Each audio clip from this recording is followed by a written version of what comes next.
First of all, I need to mention how weak points are not sticking points. Sticking points are where you fail the lift. Your weak point is where your bar speed is going to slow down the most. You're losing your momentum, and that's what's forcing you to be put into that sticking point. The thing about weak points are that they're always below the sticking point. We just need to figure out how far below that sticking point our weak point is. There's a cool app called Tracker. There'll be a link in the description for the download. Now I'm going to show you how to use it. If your video is sideways, then go to Video, Filters, New, Rotate, then rotate the video. Now we want to find the beginning of the concentric part of the lift. Pause the video when you find it, and press the clip button. Whatever frame you are at is what you want to set the start frame to. The red number in the bottom left of the screen will tell you what frame you're at. Now find the end of the concentric at full lockout, and set the end frame. Rewind the video to the start frame you set and create a point mask. Click on Mask A and choose Auto Tracker. Now Control-Shift-Click a contrasting area on the bar or plates.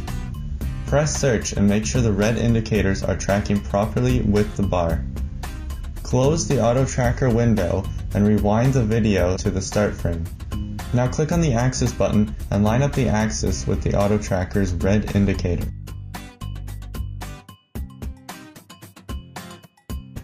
Now create a calibration stick. Shift-click on either sides of the plates. Set the distance to 45 centimeters.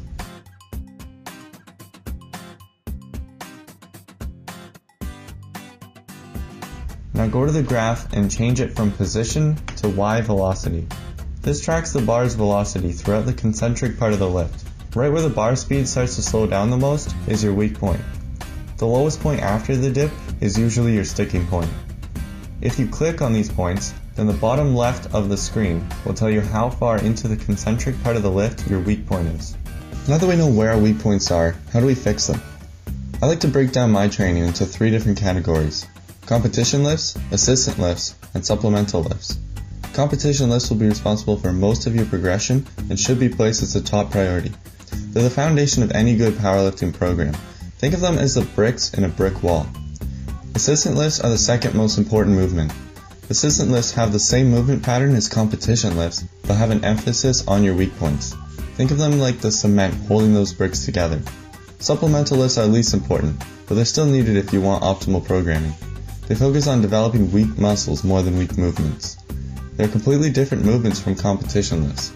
Think of them as the color in that brick wall.